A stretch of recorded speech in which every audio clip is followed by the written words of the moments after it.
రాజ్ తరుణ్ తనను మోసం చేశాడనేది వాస్తవమని మరోసారి లావణ్య స్పష్టం చేశారు. నార్సింగి పోలీసులకు ఇచ్చిన ఫిర్యాదుపై ఆధారాలన్నీ సమర్పించానన్నారు. 170కి పైగా ఫోటోలతో పాటు మెడికల్ రిపోర్టులను అందజేశానని తెలిపారు.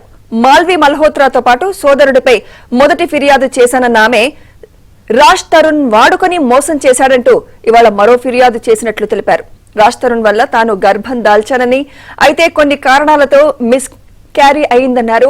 వాటికి సంబంధించిన ఆధారాలు సైతం పోలీసులకు అందజేశారని లావణ్య చెబుతున్నారు.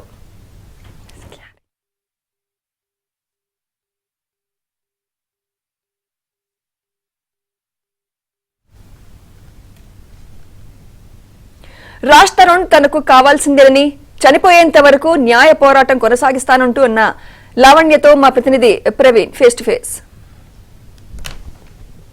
రాజ్ తరుణ్ లావణ్య వ్యవహారంలో కొత్త ట్విస్టులు వెలుగు చూస్తున్నాయి. ఇప్పటికే లావణ్యకి ఇచ్చినటువంటి నోటీస్ పైన కేవలం ఆమె ఇచ్చినటువంటి కంప్లైంట్లో ఆధారాలు సమర్పించాలంటూ కూడా ఇప్పటికే నార్సింగ్ పోలీసులు నోటీస్ ఇవ్వడంతో మొత్తం ఆమె దగ్గర ఉన్నటువంటి దాదాపు 170 ఫోటోలతో పాటు టెక్నికల్ ఎవిడెన్స్ అన్నింటినీ కూడా నార్సింగ్ పోలీసులకు అప్పగించడం జరిగింది. ప్రస్తుతం నార్సింగ్ పోలీసులకి మరొక ఫిర్యాదు చేయడం జరిగింది. ఈ ఫిర్యాదులో ఎలాంటి అంశాలు పేర్కొన్నారనేటువంటి అంశానికి సంబంధించి ప్రస్తుతం ఏబిఎన్తో మాట్లాడడానికి లావణ్య ఉన్నారు. ఒకసారి మాట్లాడదాం. చెప్పండి, అంటే మీరు ఆల్రెడీ ఒక కంప్లైంట్ చేయడం జరిగింది. ఆ కంప్లైంట్ పైన ఆధారాలు ఇచ్చామని చెప్తున్నారు. ఇప్పుడు ఫ్రెష్గా ఒక కొత్త కంప్లైంట్ పెట్టారు. ఆ కంప్లైంట్లో ఎవరెవరి మీద పెట్టడం జరిగింది, ఆ కంప్లైంట్ యొక్క సారాంశం ఏంటి? ఫస్ట్ కంప్లైంట్కి మాల్వియన్ వాళ్ళ బ్రదర్ పైన మాత్రమే చేయడం జరిగింది. ఈ లోపు మరి రాజ్ తరుణ్ కూడా ఇన్వాల్వ్ అయ్యి పబ్లిక్గా బ్యాడ్ స్టేట్మెంట్స్ ఇచ్చాడు. అదంతటికీ కూడా జస్ట్ కోపం, అంటే అమ్మాయి మీదకి నేను వెళ్ళాను అన్న కోపం మాత్రమే. సో దానికి సంబంధించి ఎవిడెన్సెస్ అన్నీ ఇచ్చాము.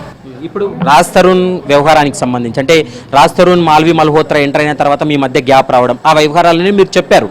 కానీ దానికి సంబంధించినటువంటి ఎవిడెన్స్, ముఖ్యంగా వీళ్ళు తమిళనాడుకి వెళ్ళినటువంటి సమయంలో, చెన్నైకి వెళ్ళిన సమయంలో కొన్ని ఆధారాలు ఉన్నాయన్నారు. ఆ ఆధారాలను మీరు ఇప్పుడు పోలీసులకు అందజేయడం జరిగింది. అన్నీ అండి, పిన్ టు పిన్ 1 ఇయర్ నుంచి ఇప్పుడు వరకు వాళ్ళు ఎక్కడెక్కడ ఉన్నారు, ఏమేమి చేశారు, నన్ను ఎంత పిచ్చిదాన్ని చేశారు, నాతో ఎంత గొడవ పడ్డారు, నన్ను ఈ ఫిజికల్గా నేను ఇప్పుడు ఇంత అపియరెన్స్ కూడా నాదంతా ఇంత డ్యామేజ్ అవ్వడానికి వాళ్ళు ఇద్దరు అయిన కారణాలతో సహా అన్నీ నేను సబ్మిట్ చేయడం జరిగింది. అంటే మీరు ఇచ్చినటువంటి ఆధారాలన్నీ పరిశీలించారు. కొద్ది నిమిషాల క్రితమే డీసీపీ కూడా మాట్లాడడం జరిగింది.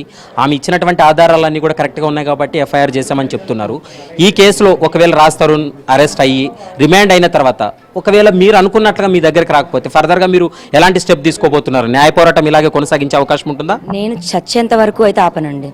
దానికి నాకు కంపెన్సేషన్గా డబ్బులు ఇస్తారు, లేకపోతే ఇంకో మనిషిని ఇస్తారు, ఇంకో మగాడిని ఇస్తారు, బంగారం ఇస్తారు, కార్లు బంగ్లాలు ఏది ఇచ్చినా నాకు వద్దు, నాకు రాజ్ తరుణ్ కావాలి. సోషల్ మీడియాలో మీరే చూసుంటారు, చాలా మంది కామెంట్స్ చేస్తున్నారు. కేవలం రాజ్ తరుణ్ యొక్క ఆస్తి కోసమో లేకోకుంటే అతనికి ఉన్నటువంటి డబ్బు కోసం ఆమె చేస్తుంది, డబ్బులు ఇస్తే సెటిల్ అవుతుంది అనేటువంటి చర్చ జరుగుతుంది. రాజ్ తరుణ్ కూడా ఇండైరెక్ట్ గా చాలా మందితో మాట్లాడుతున్నటువంటి పాట. ఈ విషయానికి మీరు రాజ్ తరుణ్ సూటిగా ఏం చెప్పాలనుకుంటున్నారు? అంటే మరి అతను మగాడు కదండి, అతను సంపాదిస్తున్నాడు, మరి అతను నమ్ముకొనే ఉన్నాము, మరి మేము ఎలా తినాలి, ఎక్కడ తినాలి? నేను నా కుక్క పిల్లలకి ఫుడ్ తినడానికి, మేము అందరం ఫుడ్ తినడానికి అండ్ మేడ్ శాలరీతో కలిపి నేను 20,000 అడిగానండి. పోయిన నెల కూడా ఇవ్వలేదు. నేను ఆల్రెడీ నా ఫ్రెండ్ దగ్గర నేను తీసుకున్నాను. నా పిల్లలకి ఫుడ్ తీసుకోవడానికి 20,000 అడిగాను, డబ్బులు లేవు అన్నాడు. లేవు అన్నదానికి నేను కేసు పెట్టాను అంటాడు. సరే అని నాకు ఒక నిమిషం పట్టలేదు ఇప్పుడు బ్యాంక్ స్టేట్మెంట్ తీయడానికి. మావి అతని బ్యాంకు దానికి నేను నామినీగా ఉంటాను, నా దానికి అతను నామినీగా ఉంటాడు. అతని ఫోన్ నెంబర్ నా పేరు మీద ఉంటుంది, నా ఫోన్ నెంబర్ అతని పేరు మీద ఉంటుంది. డిజిటల్ ఎవిడెన్స్ తీయడానికి నాకు 1 మినిట్ పని. మాల్వి మల్హోత్రాకి ఓన్లీ ఇక్కడ నుంచి అతను ఫ్లైట్ ఎక్కడానికి నెల ఖర్చు తనకు 4-5 lakhs అవుతుంది. తనకి మేకప్ దగ్గర నుంచి అన్ని తను ఎంత కొనిస్తున్నాడు అన్ని కూడా అన్ని ఉన్నాయి. కేవలం మీ క్యారెక్టర్ ని దెబ్బతీసే విధంగా మాత్రమే అంతే. ఇప్పుడు వదిలించుకోవడానికి ఎక్కడికైనా వస్తాడు, ఏమైనా తీస్తాడు. అతని దగ్గర 1-2 ఉండొచ్చు. రిలీజ్ చేసుకోమనంటే ఏదైనా చేసుకోమంటే నేను ఎక్కడికైనా వెళ్తాను, ఏదైనా ప్రూవ్ చేసుకుంటాను. నాకు ఆ రోజు కోపం ఎందుకు తెప్పించారు అన్నది నా దగ్గర ఉంటుంది కదా. ఎంటైర్ ఎపిసోడ్ లో మాల్వి మల్హోత్రాతో మాట్లాడినప్పుడు ఎప్పుడైనా వాళ్ళిద్దరూ పెళ్లి చేసుకోవాలని కానీ లేదా వాళ్ళిద్దరూ కలిసి ఉండాలనేటువంటి చర్చ ఎప్పటికైనా వచ్చిందా? వాళ్ళు అనుకొని చేసిన ప్లానే అండి. అనుకొని చేసిన తర్వాతే నేను వాళ్ళని అప్రోచ్ అయ్యాను. అప్రోచ్ అయ్యాక నాకు డైరెక్ట్గా ఛాలెంజ్ వార్నింగ్ ఇసిరేసింది. సో ఇప్పుడు మీరు ఫైనల్గా ఆల్రెడీ మీ దగ్గర ఉన్నటువంటి ఆధారాలన్నీ కూడా నార్సింగ్ పోలీసులకు ఇచ్చారు, వాళ్ళు ఎఫ్ఐఆర్ కట్టారు. ఖచ్చితంగా 2-3 రోజుల్లో నోటీసులు కూడా ఇస్తామని పోలీసులు చెప్తున్నటువంటి మాట. మీరు ఫైనల్గా మాల్వి మల్హోత్రా కానీ లేకపోతే రాజ్ తరుణ్ కానీ ఏం చెప్పాలనుకుంటున్నారు? నేను ఈ ఫైట్ అయితే అసలు ఆపనండి. అతను ఇంకా అతను వద్దు అనుకోవడానికి ఎక్కడికైనా వెళ్ళాలి అని అతను అనుకుంటున్నాడు. బంధం కావాలి అనే నమ్మే ఉన్నాను. నేను కావాలి అనుకోవడానికి నేను ఎక్కడికైనా ఫైట్ చేస్తానండి. మెడికల్ రిపోర్ట్స్ అన్నింటినీ కూడా ఇప్పటికే నార్సింగ్ పోలీసులకు అందజేశామనేటువంటి అంశాన్ని అయితే మాత్రం ప్రస్తుతం లావణ్య చెప్తుంది. మరి లావణ్య ఇచ్చినటువంటి కంప్లైంట్ పైన ఎఫ్ఐఆర్ నమోదైంది కాబట్టి 1-2 రోజుల్లో నోటీసులు జారీ చేస్తారు. నోటీసులు ఇచ్చిన తర్వాత రాజ్ తరుణ్ని అరెస్ట్ చేసి రిమాండ్కి తరలించేటువంటి అవకాశాలు కూడా కనపడుతున్నాయి.